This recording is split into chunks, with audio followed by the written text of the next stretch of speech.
नमस्कार, मैं पवन आज की इस वीडियो पर आप सभी छात्रों का स्वागत करता हूं। अभी हाल ही में राजस्थान में 2025 का जो बजट है उसकी घोषणा है वो की गई है। घोषणा के साथ में 1,25,000 भर्तियों की यहाँ पर घोषणा की गई है, जिसमें कि आपकी जो एनटीटी की भर्ती है वो भी आपकी शामिल रहेगी।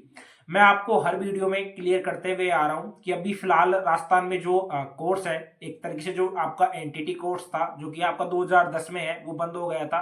2010 में बंद होने के बाद में उस कोर्स को दोबारा से स्टार्ट किया जा रहा है, ठीक है। और राजस्थान में, ठीक है, वैसे तो वो वहां पर दोबारा से डीपीएससी के नेम से, diploma in pre school education के नेम से आपका स्टार्ट हो गया था, जो कि आपका रेगुलर कोर्स रहता है, ठीक है। ध्यान में रखना कि जो भी स्टूडेंट एनटीटी भर्ती में अगर कोई भी स्टूडेंट बैठना चाहता है तो बिल्कुल आपको डीपीएससी कोर्स है वो आपको करना पड़ेगा। ये कोर्स आपका वोकेशनल कोर्स नहीं है। अभी फिलहाल आपको जो कोर्सेज करवाए जा रहे हैं, जैसे कि आपका ईसीसी कोर्स हो गया, उसके बाद में आपको जैसे कि एमएचआरडी है, या उसके बाद में आईएसओ है, उसके बाद में और भी ऐसे इंस्टीट्यूट है, एमएसएमई है, ठीक है, उनके द्वारा, साथ में एनसीटी दिल्ली है, अगर इनके द्वारा आपको एनटीटी कोर्स करवाया जा रहा है तो बिल्कुल वो वोकेशनल कोर्स है। यानी कि वहां पर आपको रेगुलर जाने की जरूरत नहीं पड़ती है। आप एक तरीके से रेगुलर नहीं, प्राइवेट होकर भी आप घर बैठे भी वो कोर्स है वो कर पाते हो। लेकिन वो एनसीटीई से अप्रूव्ड बिल्कुल भी नहीं है, यानी कि national council of teacher education से अप्रूव्ड वो कोर्स बिल्कुल नहीं है।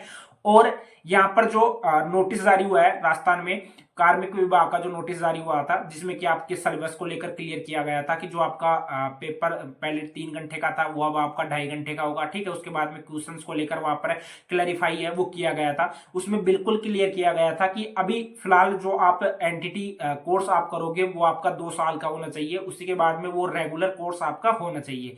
तो अभी फिलहाल राजस्थान में इसको संज्ञान में लेते हुए राजस्थान सरकार ने डीपीएससी कोर्स है उसको स्टार्ट करना है वो शुरू कर दिया है। उसके लिए नोटिफिकेशन है वो जारी हो चुका है।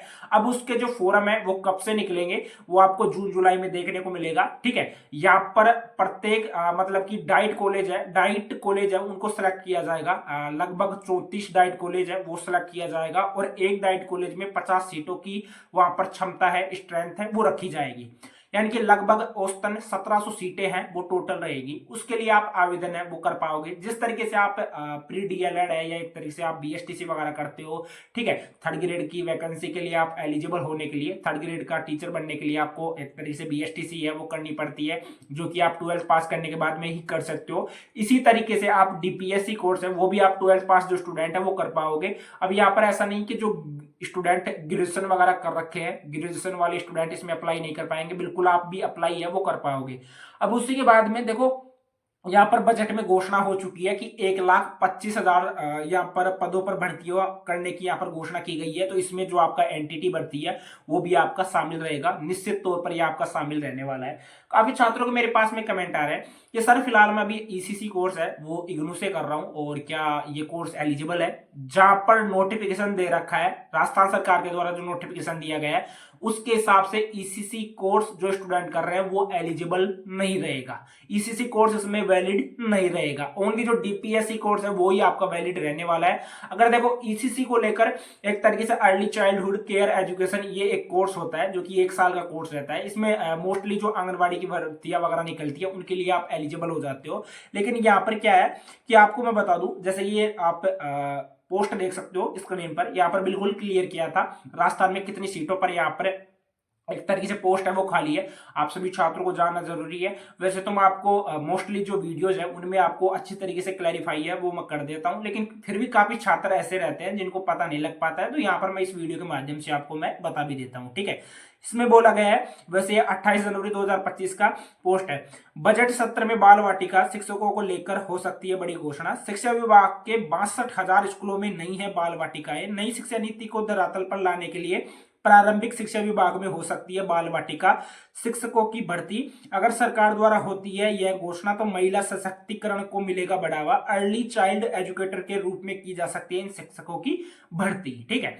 अब इसमें तो ऐसा बोला गया है, लेकिन जो अब आपकी एनटीटी भर्ती आएगी, देखो 62,000 की बात की गई है, तो अब क्या पता जो आप ईसीसी वगैरह कोर्स कर रहे हो, जैसे आप में से काफी जो गर्ल्स है ईसीसी कोर्स वगैरह कर रही है, ठीक है, तो आपके लिए क्या पता आंगनबाड़ी में जो भर्ती वगैरह निकाली जाए, अलग से निकाली जाए, ठीक है, क्योंकि आप एनटीटी में तो एलिजिबल नहीं रहोगे। एनटीटी में एलिजिबल वो ही रहेगा जो स्टूडेंट 2 साल का कोर्स है वो करेगा, और वो रेगुलर कोर्स है वो आपका होना चाहिए। अभी आप ईसीसी जो कोर्स कर रहे हो वो ओडीएल है, यानी ऑनलाइन डिस्टेंस लर्निंग से है, वोकेशनल कोर्स आप उसको मान सकते हो, लेकिन वो रेगुलर कोर्स नहीं है। रेगुलर कोर्स आपका डीपीएससी कोर्स रहेगा, जिसके लिए फॉरम है वो आपके जल्द ही स्टार्ट हो जाएंगे, ठीक है। उसी के साथ में एक पॉइंट और आपको अच्छे तरीके से मैं क्लियर कर देता हूं। देखो, जो ये कोर्स आपका स्टार्ट हो रहा है डीपीएससी, ये 15 साल के बाद में स्टार्ट हो रहा है, ठीक है। लास्ट ये मतलब कि इसके लिए 2013-14 में बंद हो गया था, 15 साल में बंद एनटीटी कोर्स है वो दोबारा से शुरू किया जा रहा है। उसी के साथ में अभी आपको मैं सीटों का बिल्कुल देखो, वहां पर 62,000 की बात की गई थी, लेकिन वो बिल्कुल करेक्ट नहीं है। लेकिन जो मैं आपको बता रहा हूँ ई पेपर के माध्यम से करेक्ट बता रहा हूँ कि कितनी जो पीएम श्री स्कूल है या Mahatma Gandhi English medium school है, उनमें कितने टीचरों की वहां पर आवश्यकता है, क्योंकि वहां पर एक तरीके से बाल वाटिकाओं में आपको वहां पर नियुक्त है वो किया जाएगा। फर्स्ट में तो 402 पीएम श्री स्कूलों में भी प्राइमरी शिक्षक यहाँ पर नहीं है। उसी के साथ में आपको मैं बता दूं, इसमें बिल्कुल क्लियर किया गया है कि जो डीपीएससी कोर्स है जिसका name diploma in pre school education है, वहां पर बात की गई है कि अंग्रेजी माध्यम, ठीक है, प्रदेश में अंग्रेजी माध्यम के महात्मा गांधी राजकीय स्कूल और पीएम श्री स्कूलों में प्री प्राइमरी कक्षाओं का संचालन भी प्रारंभ हो गया है। इन स्कूलों में भी प्री प्राइमरी के लिए पर्याप्त संख्या में शिक्षक उपलब्ध नहीं है, ठीक है। तो वहां पर आप सभी छात्रों को नियुक्त है वो किया जाएगा। उसके लिए आपको डीपीएससी कोर्स है वो करना पड़ेगा। देखो, जो मैंने लास्ट वीडियो बनाया था उस वीडियो में मैंने कंप्लीट जानकारी आप सभी छात्रों को दी थी कि जो डीपीएससी कोर्स है वो क्या होता है, इसके लिए आप एलिजिबल है, किस तरीके से हो पाओगे। बिल्कुल डीपीएससी कोर्स है, इसके लिए आपकी 12th में 50% है वो आपकी होनी चाहिए, ठीक है, मतलब कि परसेंटेज आपकी 50% होनी चाहिए। उसी के साथ में आपको मैं बता दूं कि जो डीपीएससी कोर्स है 2 साल का कोर्स रहता है। अब डिपेंड करता है, देखो ऐसा हो सकता है कि मैंने लास्ट वीडियो में आपको क्लियर किया था, अब ऐसा नहीं है कि जैसे आप डीपीएससी के लिए आप फॉर्म भर दोगे और डायरेक्ट आपने एडमिशन ले लिया तो भर्ती आएगी उसमें बैठ पाओगे, ऐसा कुछ भी नहीं होगा। ये ध्यान रखना कि अगर 2 साल का कोर्स है तो 1 साल आपका कंप्लीट होना चाहिए। अगर 1 साल कंप्लीट आपका होगा, जैसे मान लीजिए आपके जो फॉर्म फोरम है आपके जून जुलाई में स्टार्ट होते हैं, ठीक है, जुलाई में स्टार्ट होते हैं, तो जुलाई से लेकर नेक्स्ट 2026 जुलाई में आपका 1 साल है वो कंप्लीट होगा। तो तब तक तो आप मान सकते हो कि ये भर्ती है वो नहीं आने वाली। अगर उससे पहले अगर आपकी भर्ती आती है तो आप डीपीएससी कोर्स में अगर बिल्कुल एडमिशन लोगे तो जो अपेयरिंग वाले स्टूडेंट है वही आप अप्लाई है वो कर पाओगे, क्योंकि कोर्स तो आपका 2 साल में कंप्लीट होगा। तो इतना यहाँ पर वेट है वो सरकार के द्वारा किया जाता है या नहीं किया जाता, वो सब कुछ डिपेंड उनके ऊपर करता है, क्योंकि उनको लगा कि यहाँ पर डीपीएससी कोर्स है वो स्टार्ट करना चाहिए, तो इस वजह से उन्होंने डीपीएससी कोर्स है वो स्टार्ट किया। अब इसके लिए प्रोसेस बिल्कुल सिंपल रहता है, मैंने लास्ट वीडियो में आपको अच्छी तरीके से क्लियर किया था, इस वीडियो में भी मैं आपको बता देता हूं कि इसके लिए आपको फर्स्ट में फॉर्म भरना पड़ता है, उसके बाद में आपका एंट्रेंस एग्जाम होगा। एंट्रेंस में जो एग्जाम होगा उसके लिए सिलेबस क्या रहेगा, उसके बाद में कितने नंबर का पेपर आएगा, ठीक है, कितने क्वेश्चन वहां पर आपको अटेम्प्ट करने होंगे, कितना वहां पर पासिंग मार्क्स है वो आपका होना चाहिए, सब कुछ आपके लिए नोटिफिकेशन आएगा उसमें आपको क्लियर हो जाएगा। और वो कब आएगा, जब आपका एंट्रेंस होगा, एंट्रेंस से तकरीबन 2-3 मंथ पहले आपको देखने को मिल जाएगा, यानी कि अभी तो जून जुलाई में जाकर आपका एंट्रेंस है वो हो सकता है। उसी के साथ में बिल्कुल एंट्रेंस आप क्वालिफाई कर लोगे, उसके बाद में अच्छे नंबर आपको आएंगे तो आपको काउंसलिंग करवानी पड़ेगी। काउंसलिंग के लिए वो जो फीस है वो निर्धारित करेंगे कि कितनी फीस वहां पर आपको देनी पड़ेगी। गवर्नमेंट ही कॉलेज आपको मिलेगी, ठीक है, क्योंकि अभी जो एनसीईटी है उसको पूरा कार्यभार है सौंप दिया है राजस्थान सरकार ने। एनसीटी है, national council of teacher education, जिसको भारतीय पुनर्वास एंड परिषद बैठक इसके नेम से जाना जाता है हिंदी में, ठीक है, उसको वहां पर पूरी जिम्मेदारी है, रेस्पॉन्सिबिलिटी पूरी उसकी है कि उनको ही एक तरीके से जांच पड़ताल करना पड़ेगा। राजस्थान में जैसे मान लीजिए अलवर में कोई डाइट कॉलेज है, उसकी पूरी निगरानी है एनसीटी करेगा कि उसको मान्यता देनी है या नहीं देनी है। अब उस कॉलेज में क्या क्या चेक किया जाएगा, उसमें जो प्रॉपर बैठने की सिटिंग व्यवस्था पूरी है या नहीं है, वेल फर्निश्ड एक तरीके से रूम वगैरह है या नहीं है, स्मार्ट क्लासेज वगैरह है या नहीं है, पानी की प्रॉपर व्यवस्था है या नहीं है, सब कुछ वहां पर अगर उनको लगेगा कि ये बिल्कुल सूटेबल है सभी छात्रों के लिए, डीपीएससी कोर्स यहाँ से प्रॉपर रूप से हो सकता है, तो उसको मान्यता है वो दे दी जाएगी। मान्यता के बाद में जब आप काउंसलिंग के लिए अप्लाई करोगे तो वो कॉलेज भी आपको सजेस्ट करेगी, तो उस पर क्लिक करके आप डायरेक्ट काउंसलिंग के लिए अप्लाई कर दोगे। उसके बाद में फर्स्ट अलॉटमेंट लिस्ट आएगी, उसमें आपको पता लग जाएगा कि आपको ये कॉलेज है वो अलॉट हुई है। उसके बाद में आपको उस कॉलेज में जाकर अपनी फीस है वो सबमिट करवानी होगी।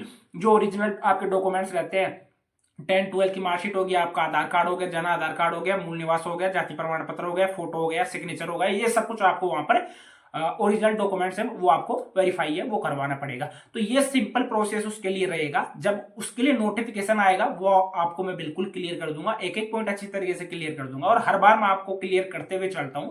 अब देखो जरूरी नहीं है कि आप डीपीएससी कोर्स राजस्थान से ही करो, ये कोर्स आपका एमपी मध्य प्रदेश में भी होता है, दिल्ली में भी होता है, ठीक है। अभी हाल ही में यूपी में भी हुआ था, दिसंबर 2024 में हुआ था, ठीक है। तो आपको ध्यान रखना है, अगर वहां से भी आप ये कोर्स करोगे कोई प्रॉब्लम नहीं है, ठीक है। कोर्स आपका डीपीएससी होना चाहिए, ध्यान रखना। जरूरी नहीं है कि आप राजस्थान से करो, बाकी अगर किसी भी अदर स्टेट से भी ये कोर्स करवाया जा रहा है, डीपीएससी कोर्स, ठीक है, diploma in pre school education, ये कोर्स आपका 2 साल का करवाया जा रहा है, रेगुलर कोर्स है, तो आप ये कोर्स कर सकते हो। और अभी मैं आपको बता देता हूं, जो आपके ब्रोकर रहते हैं, दलाल रहते हैं, उनके चक्करों में आपको बिल्कुल भी नहीं फंसना है। जैसे आपको कोई बोलता है कि आपको मैं इतने पैसों में जो एनटीटी कोर्स है वो मैं करवा देता हूं, बिल्कुल एनटीटी कोर्स बंद हो चुका है 2010 में, ठीक है। अभी जो कोर्स करवाए जा रहे हैं वो वोकेशनल कोर्स है, और जो कि अलग अलग जो संस्था है उनके द्वारा करवाया जा रहा है वो बिल्कुल आपका फर्जी माना जाएगा इस भर्ती के लिए, ठीक है। बाकी आपके ऊपर डिपेंड करता है कि आप वो कोर्स करते हो या नहीं करते हो, ठीक है। मेरा काम था आप सभी छात्रों को अच्छी तरीके से बिल्कुल जो राइट गाइडेंस है वो आपको देना, जो कि मैंने यहाँ पर दे दिया है।